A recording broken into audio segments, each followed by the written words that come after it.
Eli Ricevich and Peggy Palmer, the Siren of Sarasota. And Peggy is not going to be with us tonight. Eli, how are you doing, buddy?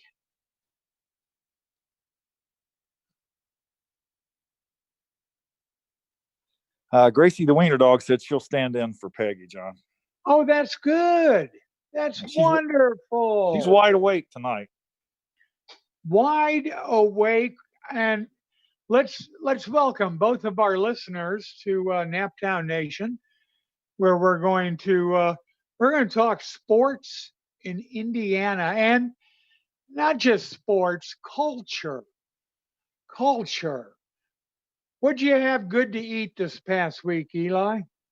I know it'll be difficult to believe, but a breaded pork tenderloin, which I must say for all the non-Indiana listeners, it's not a fritter. We hate fritters in Indiana. And I did try something tonight that I'll probably regret in the morning. Uh-oh. You know, I'm Slavic, half Slavic, and we like some spicy stuff, and we like eggplants. I tried pickled eggplants in chili sauce with the seeds and all. And John, it burned me up going in, and I can eat about anything hot. Oh my goodness. You sent me the picture and it looked debilitating, I think is the word we're looking for. Yeah, I wouldn't even. Usually, I'll feed Gracie Lee a bite of just about anything. I wouldn't even get it close to her. It'd burn out what vision she has left. No.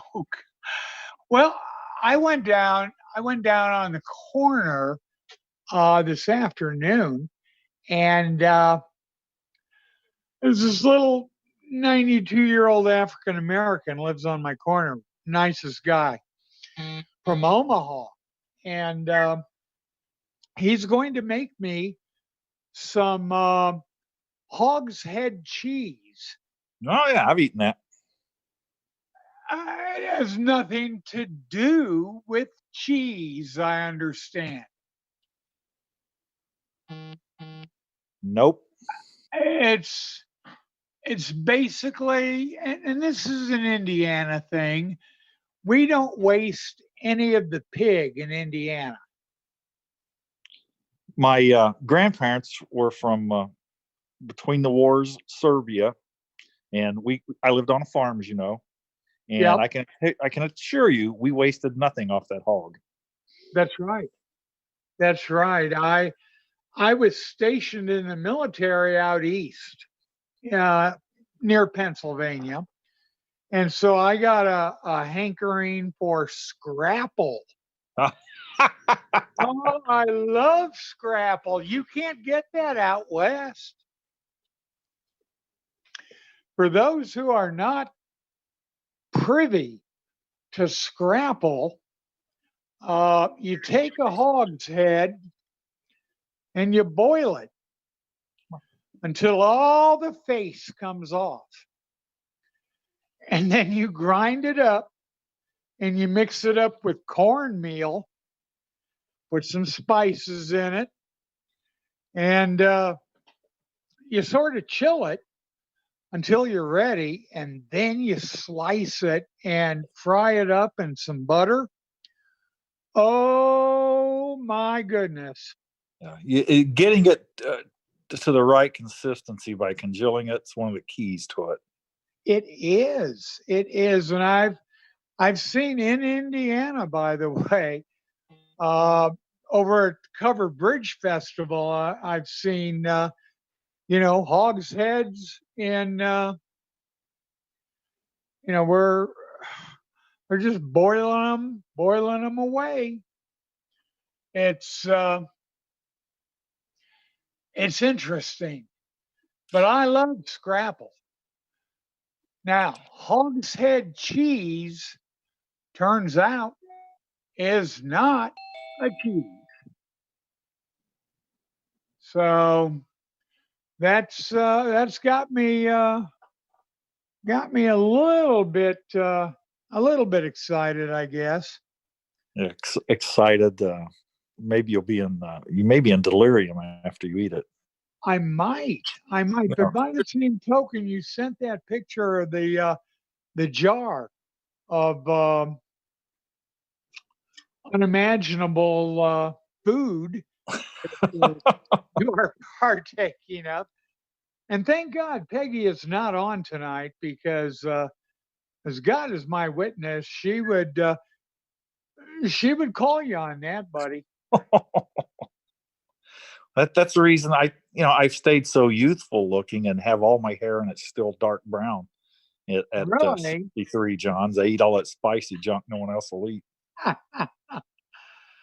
Oh, how are sports? Wow. I'm I glad you mean, asked that question. Sports was a Evansville big sucks. deal this weekend.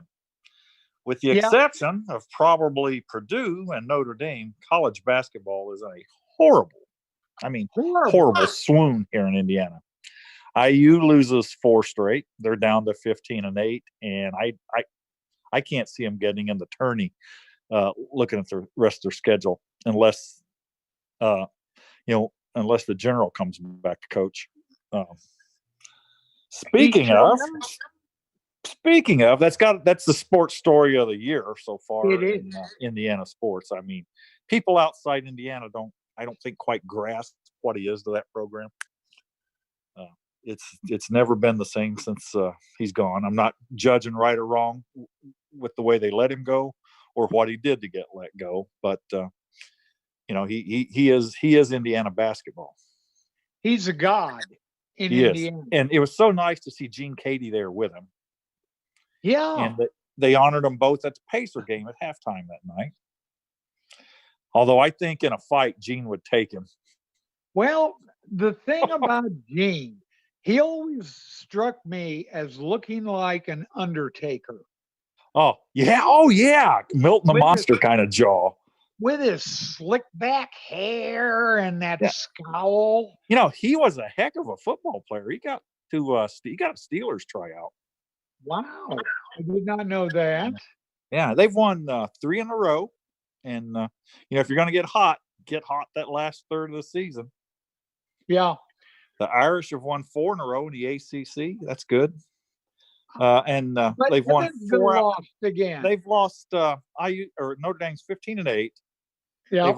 They've won 5 of their last 7. The 2 losses were combined 3 points in the ACC. So that bodes well for them. It does. Butler. Oh my God. Fortunately, Butler won a lot of games early, makes them 18-6. But that Marquette game this weekend, I watched it. It was ugly. Got beat 76-56. I'm telling you, you score 65 points, you're going to beat Butler. They just cannot score. They've got to get a scorer in there next year. Well, I'm telling you, I'm looking down the list, and Evansville has got to be the worst college team in the. Oh my God, they are state. 9-16. At one time, they were 9-4, John, and had beaten number 1 team in the country. Yeah. I watched the game this weekend, and another, 1 or 2 plays, and they're back in the ball game. And of course, they commit a technical and other things, plays like that where it's just lack of discipline, and it's cost them. I mean, they are just god awful. But as long as we've got IUPUI, they won't be the worst team in the state. IUPUI, they're up to 20 losses already. Up to 20 losses already. How do you lose 20 games in the first half of February?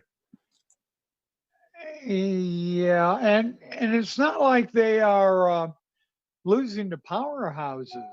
No. They're losing. They're in the Horizon League. Indiana State, although I watched them lose this weekend, I still think they've got the most potential out of that second tier clubs. Ball State, ISU, IUPUI. Fort Wayne has won 3 out of 4 to climb to mediocre. They're 12-14. Just not a very good year for Indiana basketball. No. I even saw Oakland City in the basketball scores out here in Phoenix, Wow. and that's reaching low. Yeah. And they're not even in Oakland. No, not even. They left before the Raiders, John. That is,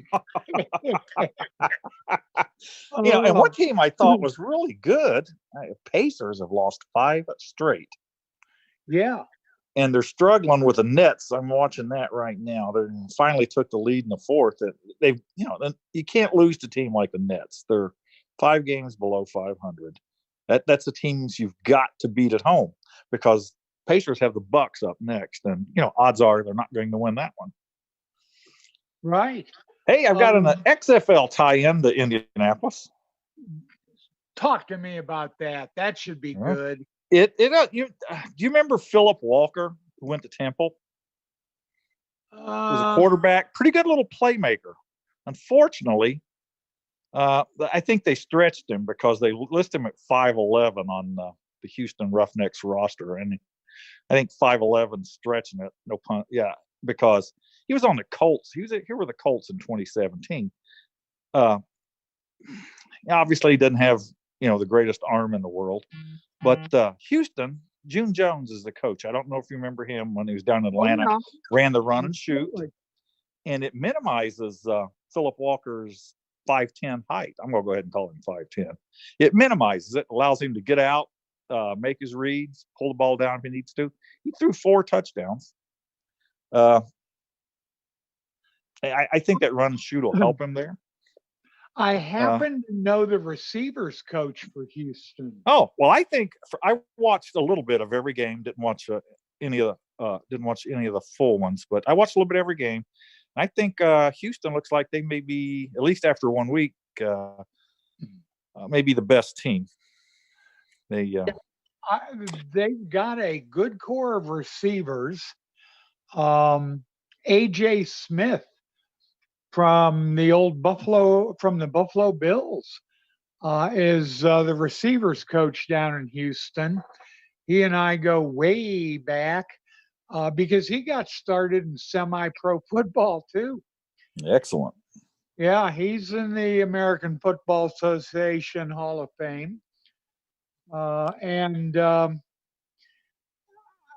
I still am trying to think about. I tried to shop Marion Barber III to Houston of the XFL, and either Houston or Dallas. You would think they would pick up on someone like that. It would be a key player. Houston looked like Houston may have had the biggest crowd. Just looking how the stadium was filled, it's hard to say being unfamiliar with those stadiums. They announced 17,000. I don't know how much of that was actual paid or not. But yeah, I mean, anyone that could put a butt in a seat, that's you could use them. What were the other crowds looking like? Stadiums were pretty bare. I mean, and they're not huge stadiums, but Houston's the only one I got the announced attendance on. Okay. Yeah, I looked online trying to find crowd size, and they were conspicuously absent. A very good friend of mine, Vicky, who came up with me during both my surgeries in last year. She said the city's pretty excited about the Houston franchise, and her daughter and her son-in-law were there, and they put some end zone shots out. And like I said, the end zones in the lower half of the stadium, you had decent crowds. Top half of the stadium was empty all the way around. But I have to say, the league announced they were happy with the attendance. I got to wonder though, is the week one the freak fascination week, or I'd like to see them carry it on, because I can tell you right now, the league's about 10 times better than the original XFL. I mean, it's it's not the WWE or WWE. It's not wrestling. You just don't see the connection there, and the quality of football. It's I talked to a couple guys about it. They're like, oh, it wasn't. I said, you got to think it like a first week of the NFL season or preseason NFL. It's pretty bad also. Oh, I always sure. tell people that watch the NFL now that no starters play in the preseason. I said, nothing really counts till the fifth week of the NFL. Right. And we've got to factor that some into the play. Out of all the rule changes, they actually had one that I really liked. I wouldn't mind seeing in the NFL. And that was the kickoff formation. That going into it, I thought that would be the worst and the gimmickiest. And I watched it closely because of that. That was the thing I thought worked the best. I'd like to see the NFL do something with that.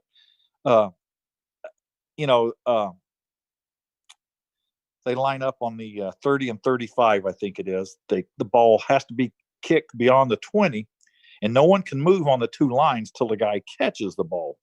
So you still got open field blocking, just like on the regular kickoff, except the velocity's not there for the blockers. And I thought it worked pretty well. Huh. I would not mind seeing that, because NFL wants to get rid of kickoffs. I'm tired of watching balls get kicked into the end zone or, pooch kicked and the guy runs 6 yards and gets tackled. Yeah. I mean, every return, was a return. And like I say, you don't have the violent collisions, which the NFL doesn't like, but I enjoy. And that's one of the most important things about that, other than the NFL's worrying about concussion aspect, is I went to the website to confirm it, the XFL website. No holding, clipping, blocking in the back, or illegal hits were called on a kickoff in any of the games. Huh. Yeah, Okay. you cannot watch a kick in the NFL. There's at least a penalty or two a quarter. Oh, sure. Kicks. Oh, sure. And I think that may be a reason I enjoyed the kickoff so much. Is, my God, it's actual football and there's no flag. Well, one other XFL note: the second best quarterbacks are going to be the limiting factor in the league, from what I saw. The second best one was Cardell Jones, the old Ohio State quarterback. He plays for DC, and boy, a lot of the balls thrown were just bad. I mean, just bad balls. Worm burners. Guys can't throw outs. If I were a quarterback wanting to get in an NFL camp, I would definitely go XFL and get some experience, because they need QBs bad. What have you heard about the enforcers there in Indianapolis? I haven't seen much this week, John. Matter of fact, I didn't see much at all this week. Last week they had a social media presence, but this week I haven't seen anything. If I don't see anything in the next few days, I'll text or message Coach KC and see what's up, see what he's got to say. There you go. Hey, I'm going to be calling one of your mountaineer buddies that you've never met. He lives in Boone County, and we're going to be able to talk a little West Virginia here on the show tonight. Excellent. That's we don't get a lot of phone calls in, so I figured, what the hell, we'll make a phone call out. That's right. You won't call in, we'll call out.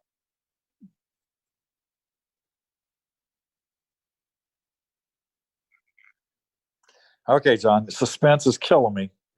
What's the Mountaineer connection?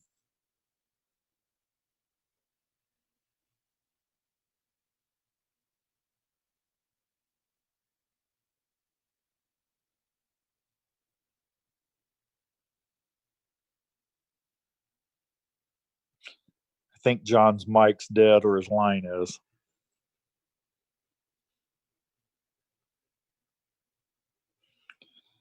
Well, until John comes back, I guess I'll provide the entertainment.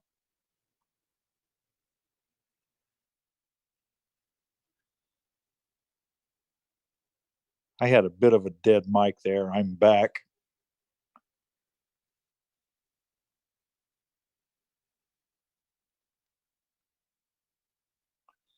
Well, John always intrigues me anytime there's a West Virginia connection. I think I got cut off also, Eli. Okay, I'll try to get John back on the line. All righty. Well, while John goes on hiatus here, I'm going to talk a little bit of Colts action. I think Rivers, if they want competition at quarterback, I think make a play for Rivers in free agency. If he's got anything left in the tank, you bring him in, you work him out, you'll know then. The fans here, they really hate Brissett now, although all of them thought he was great pre-luck. Rivers has always been a thorn in the Colts side, and if they go Rivers, you've got to draft a quarterback and play him next year. Pretty much it. One of the most ludicrous things I've heard this week is the rumor circulating around here that Andrew Luck's going to go to the XFL because his dad's the league commissioner. So he's going to go play. He's got the best line, one of the best lines in football here. He's not going to play here because he's worried about injury, but he's going to go play in the XFL for $100,000. Anyone who believes that, you're an idiot.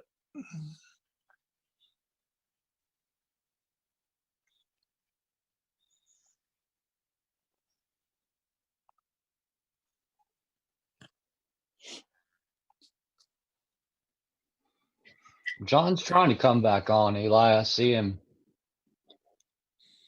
in there trying to connect. He's got to fill me in on the West Virginia connection here. There we go. There he is. He's on. Well, John, while you were gone, I was giving my rundown on the lunacy that I heard about some people believing Andrew Luck's going to go play in the XFL since his dad's a commissioner. And my thought there is, you've got one of the best lines in football in Indianapolis, but you don't want to play behind it because you're afraid you'll get injured. So you're going to go play for a bunch of free agents in the XFL for $100,000 a year. Okay.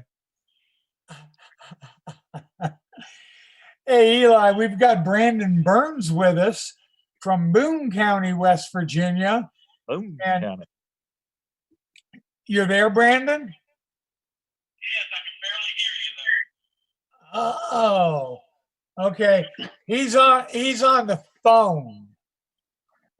John, landline. Calling in. We'll have him call in. That sounds good. Let's see here. You could text me his number and I'll call him. There you go. I will do that. Our amazing producer Breck is on it as usual. Oh, he's awesome. He really is. I mean, it's just okay. We're going to call 304-369-0861. Now, being a West Virginian means that Brandon's got a landline. Him and Wycliffe should call each other. That's right. That's hilarious. You know, it's like you two are the last two guys in America with landlines. Yeah, evidently. I mean, but you know, in West Virginia, that is the way it is. Yeah, it's hard to get out when the cell tower's down in a holler. Now, you were born and raised in what town? I was born in Welch, but I spent most of my time in Anawalt, West Virginia. I've seen pictures. Yeah, well, you didn't even have to use a wide angle to get the town in there. No, not so much. And it looks like everything in Boone County, too. It's, you know, all the buildings are empty. I went to school in Bluefield, though. Okay. Home of the Beavers. Well, I like I like their baseball stadium there in Bluefield. Oh yeah, nice little baseball stadium, and voted the #1 high school football stadium in America. Well, the thing is that part of the ballpark is in Virginia and part of it's in West Virginia. Yeah, the town Bluefield's literally cut in half. Virginia Yeah. and Bluefield, West Virginia. Now we know which side's best. Do we have Brandon on yet? He's not on yet, John. If you could have him call me, that might work a little bit better. He answered the phone, but it didn't come completely through. Oh. And the number to call us at is 415-340-4848. I will let him.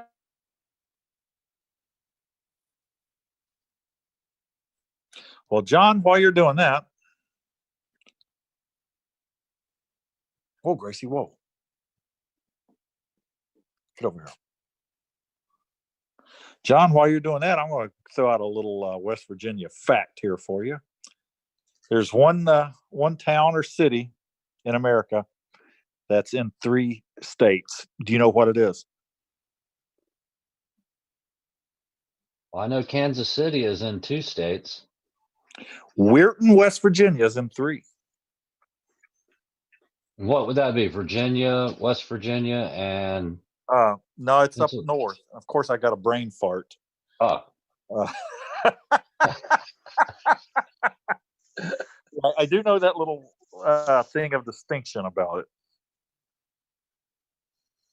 I mean, we'll take anything in West Virginia to put us on the map.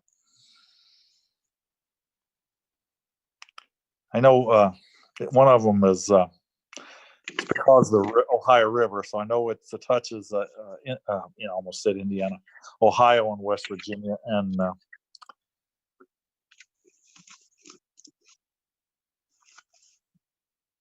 the other one has got to be Pennsylvania, being in that. And, the little part that sticks up like a arrow, it's got to be Pennsylvania. I know it's Ohio and West Virginia, but I remember that little factoid from when I was a kid.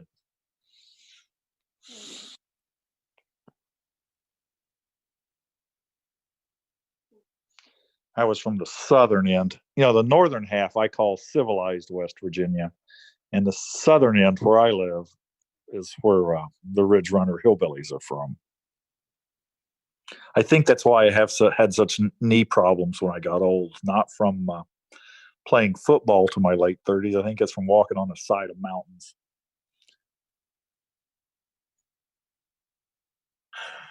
Not only walking on the side of the mountain, but you're looking for saying, aren't you? Hey, were you able to get that phone call through there, John? I did, and he should be calling. He should be calling our producer momentarily. Where you say he's from Boone County, West Virginia? He is from Danville, West Virginia, which is, well, it's sort of the dual cities of Danville and Madison, West Virginia. It's near Logan. Okay, so he's more south central. Yeah. He used to be the girls. You on, Brandon? Evidently not. Well, if it's where I think it is, he falls into my southern half Ridge Runner hillbilly. Oh yes. Oh yes. And you're saying he was a basketball coach? He was a girls' basketball coach. Wait a minute. He's on my phone now. All right. John, I'm sorry. Tell you, he needed to hit extend. Oh. Does he need to call back in again? He couldn't get through to us. It would be the 5340 48 extend. Oh. Or you cut out on me also there, Breck. I'm testing out a week, so it'd be easier to get through. Okay. And that number once again was what? 5 3 4 8 4 8 100. I think you cut out on about 3 of those numbers, Breck. Yeah, you did. Kind of, sort of. No, You cut out like the Colts getting out of Baltimore, son. Dead of night. Dead of night. Wouldn't it just be easier if you called him?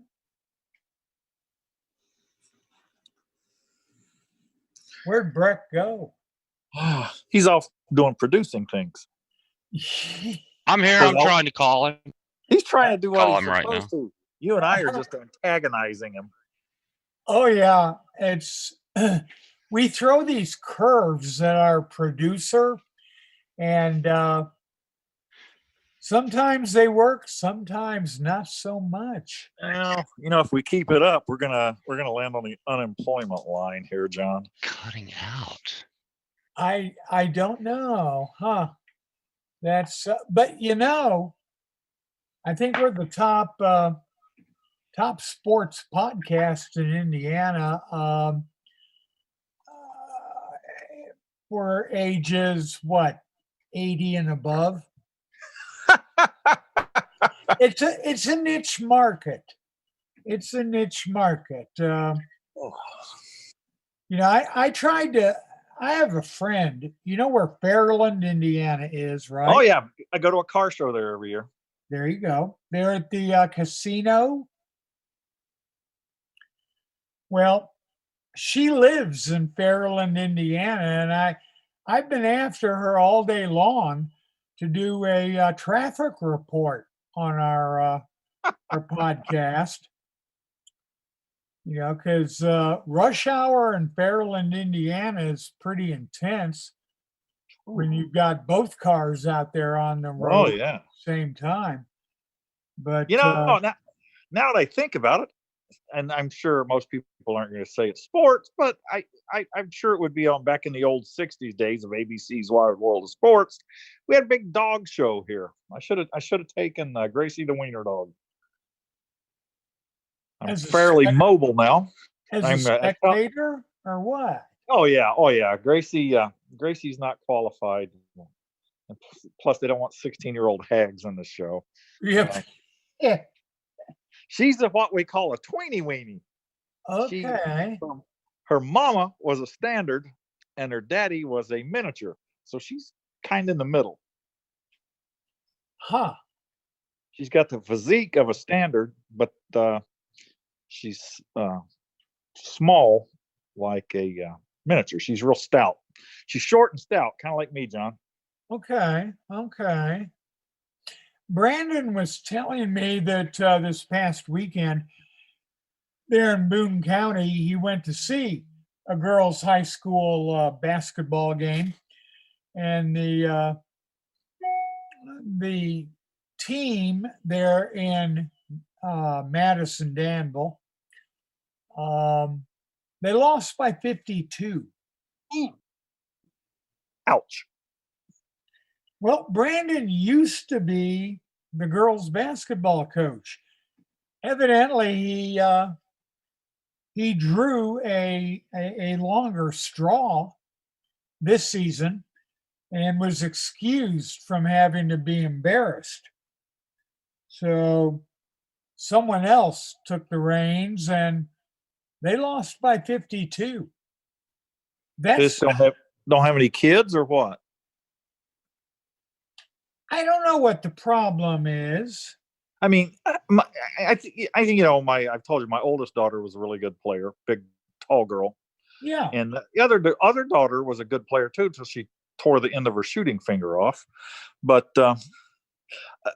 there's a lot of wide scores like that in girls high school basketball. I mean, you get three really good girls.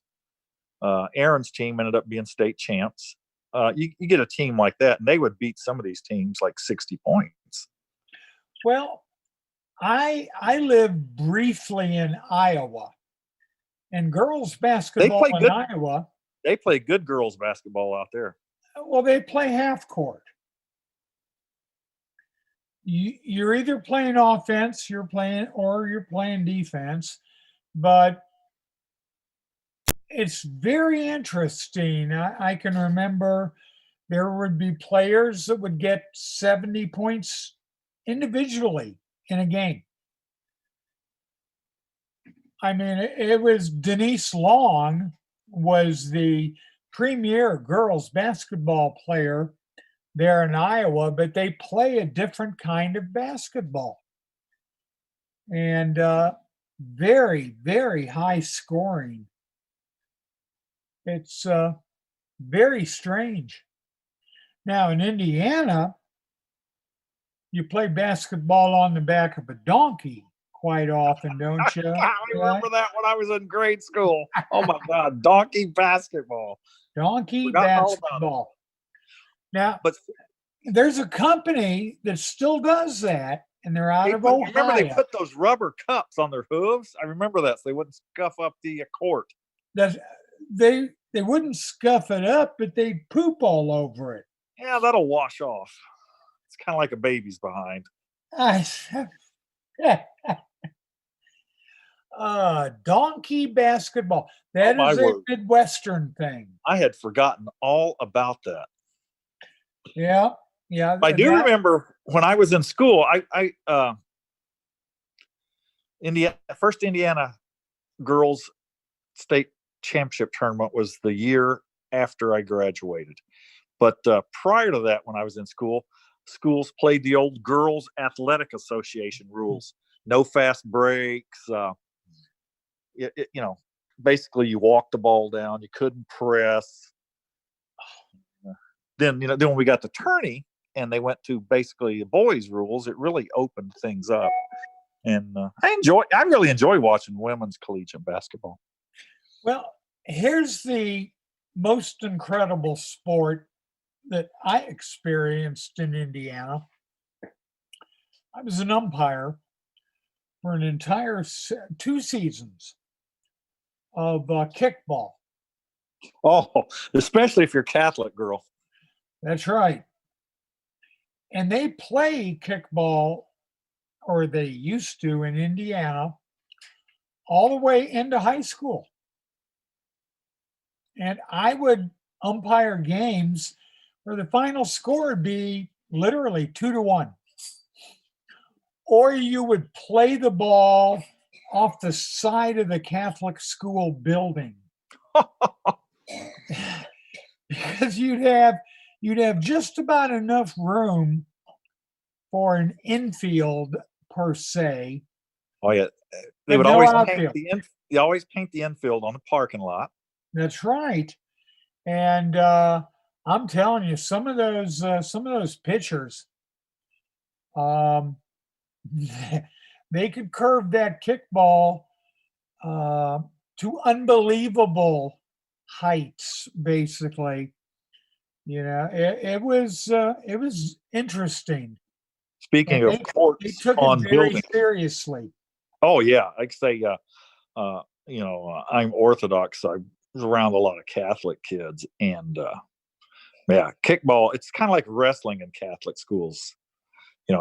They may not be real big in the public schools, but kickball and wrestling are still big time in the Catholic schools. Yeah. I was paid well as an umpire. I do remember that. And there weren't too many controversial calls. You don't get a lot in kickball. Just one official in kickball? I can't remember, John. Yes. Yeah, I would be stationed behind the pitcher and calling all the plays. But again, you didn't have to run very far. Wasn't like you were playing out in a field or something. You're playing on a parking lot. What's the old adage? Hit it where they ain't. Yes. Wee Willie Keeler, I believe, was the ball player that coined that phrase. That's a great one. It is. Absolutely. You were talking about courts painted on walls. As you know, I started playing semi-pro football long time ago, and Pendleton Reformatory had a team. Oh, Not okay. not the prisoners, the guards. And they all home games. They didn't travel, but the exercise yards wasn't quite 120 regulation yards. Yeah. Always, the football field's 100 yards. I'm like, no, actually it's 120. But one end zone, they didn't have room for a goalpost, so they painted it on the reformatory wall. And you went for an extra point or a field goal, you kicked it, it hit the wall. It was dead once it hit the wall, so you couldn't play into the rebound. But I'm the first time I walked in there, I'm like, what in the hell is this? Well, interestingly enough, the state of California had a penal league in football. It was made up entirely of prisons. And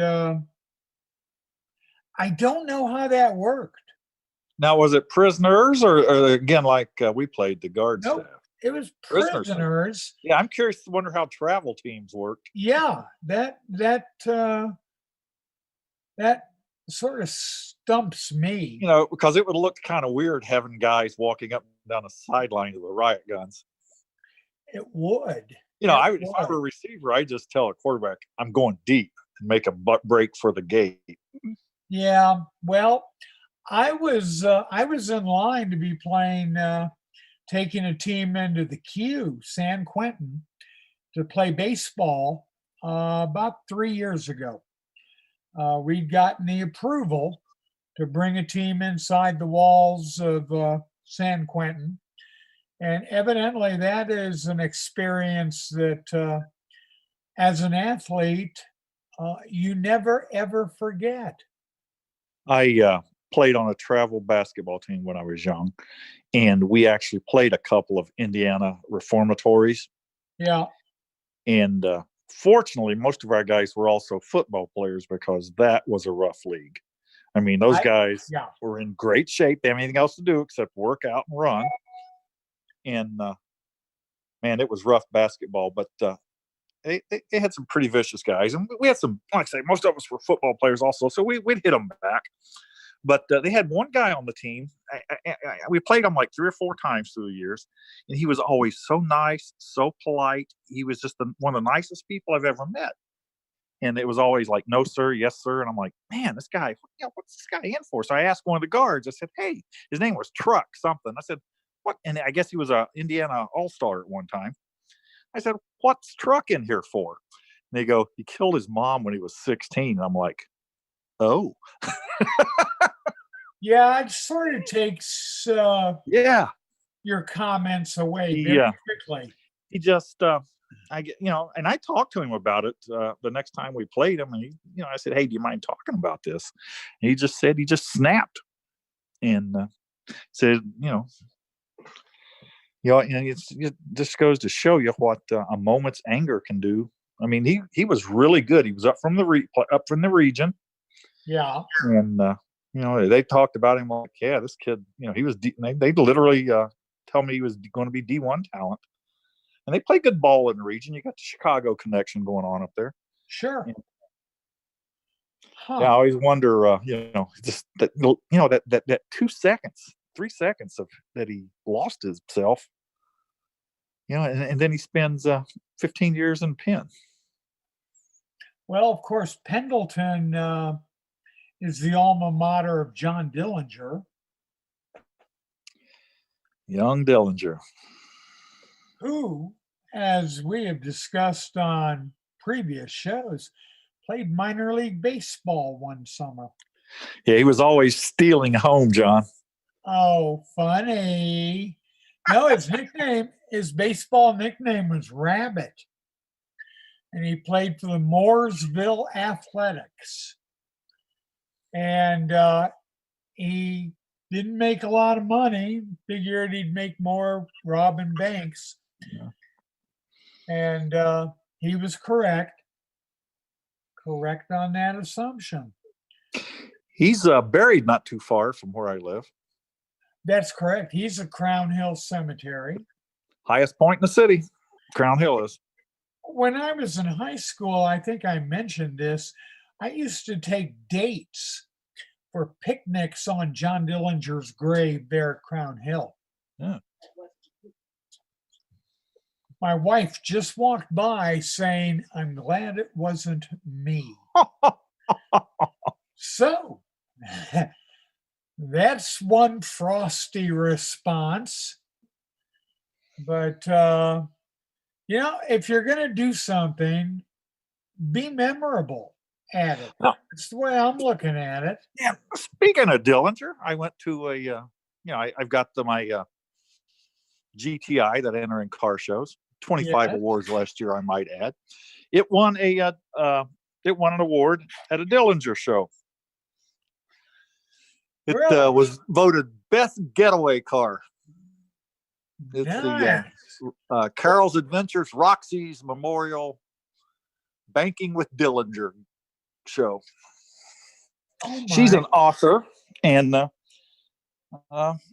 she's really keenly interested in this scheme, I call it, where they're wanting to exhume the body and see if it's Dillinger or Yes. not. Yeah. They need to quit watching the Discovery and History Channel specials. Remember the H.H. Holmes one, who also was a former Indianapolis resident? Okay, sure. Were you aware of that? They lived in Irvington and killed a little girl and stuff there. Oh, yeah. Yeah. Yeah. He- I was, one of my favorite memories of Indianapolis was I'd The bus gone ride over out. to Mike Mullen's house. Oh, Spike. I was at Spike's house, and he didn't live in a real good neighborhood of Indianapolis. The people across the street were in their front yard roasting a goat. And then the police showed up, and there was a hostage situation down the block. And Spike and I were able to sit out on the front porch and listen to the bullhorns as they were negotiating with another neighbor of his. And I thought to myself, yeah, this is a shady neighborhood. Most definitely. Spike's old man was an old school IPD copper. Oh, yeah? Yeah, he was a sergeant, I believe. Worked Well- down there in the Garfield neighborhood. I can remember taking Spike to France with Randy Brumley, and that was unique because at that point in time he was dating an IRS agent. Brumley or Spike? Spike was, and he I was gonna say brought her to Brumley and the IRS doesn't sound like a good deal. No, that's sort of an oxymoron. And I think we know who the oxy is in that. But anyway, no, he was dating someone with the IRS that would break down doors and go in and, arrest people and take their computers hostage. And he took her to France with him. Very nice, yet violent lady. And she fits Spike to a T, because I don't have a lot of words to describe Spike Mullen. Large. Large, in charge, I tell you, and I played against him for a couple of years, and I had, I'm gonna brag on myself. I was one hell of a run blocker. My short little legs, I Yeah. could get in there. My deficiency was in pass blocking, which is funny since I played for a team with Kevin that threw the ball 80% of the time. But Yeah. Mike Mullen was one of the hardest guys I've ever seen to get out of a hole. He would stay so low, John. And I grew up. Well, I grew up. Ben Davis. We ran the veer, basically a wishbone you could throw out of, except you pulled a guy all the time. So I knew how to block. I knew how to scramble block. But Mike Mullen, when Mike wasn't the big pass rush guy, but you were not going to blow him. I don't think I ever saw him get blown out of the middle. Huh. He could clog that 1 or 2 gap. Oh my God. Well, he was not a clean player either. Probably why I liked him. That's probably why we had him on our football team there in Indiana, year after year after year. He could get away with. He'd do karate chops to people's throats. The old He'd Alex get Harris away with move. it. He would get away with it. He knew how to hold and do the illegal stuff and not get caught. And that's a rare breed of football player. That's one of the reasons I liked playing center and guard. You're right there in the middle, and it's total mayhem in there, and you get away with it. At least you really get away with it back in those days. I remember when Brownie would come out every year when practice started. He was the head of officials. Yep. And we would ask him, and all the little chicken wing guys on the outside would be asking their little chicken wing weenie questions. And for us guys, he would just say, "Hey, tackle box, do what you're man enough to get away with." We're like, okay, now I got to tell a bunch of old school semi-pro players to do what you can get away with in there. Yeah. It was nasty in there. It really was. Oh yeah, it was the longest yard every single play. Every play. I mean, and we played some teams that were quality. We'd go up to Chicago, play DuPage, Palos Orland Force. We never beat Racine, ever. We never were able to beat Scranton. I took John Kennedy, their quarterback, to France, along with Spike and Randy Brumley. And of course, all the French people would go, Jean, and they would ask him for his autograph, not realizing he was not the former president of the United States. Oh my God. He signed lots of autographs. Oh. A school let out in France. We were practicing some little village, and the school let out for it, and all the kids brought freshly picked grapes to the entire squad. And, man. it was very, very nice, but all you could hear in the background was, "Look, Jean Kennedy."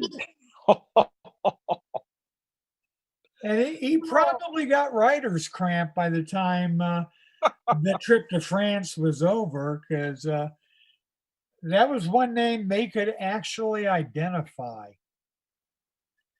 But we had Paul Tutsi went with us. Oh yeah, Paul Tutsi. In fact, the game was so out of control, we put Paul in at quarterback.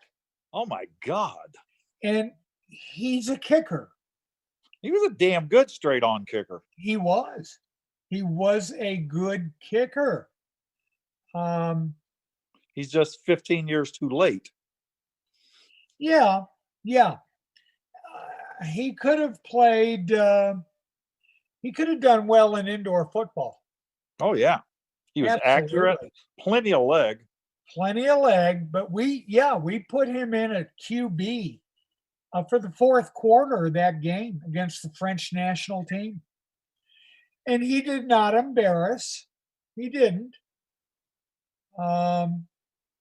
He was a nice guy. Uh, I we were think playing. his one of the son is playing now. Oh, Paul's this? Yeah, there's a Tutsi plan, and that's an unusual enough last name Yeah. that there's not that many Tutsis in Indianapolis. Now, who do we got? Was someone trying to talk? I No. hear Gracie snoring. Oh, how is Gracie? She's out like a light now. Okay. It's past her bedtime. It is about 9:15, 9:20. She starts going down the hall, and I'm like, nope, not tonight, girl. Oh, well, we're getting close to the end of our show. I know. I'm kind of bummed out. It goes so much quicker when Peggy's not on. Have you noticed that? That's because she's got that old lady Florida thing going on. Oh, she had like, I don't know, out of town visitors. What does that even mean in Florida?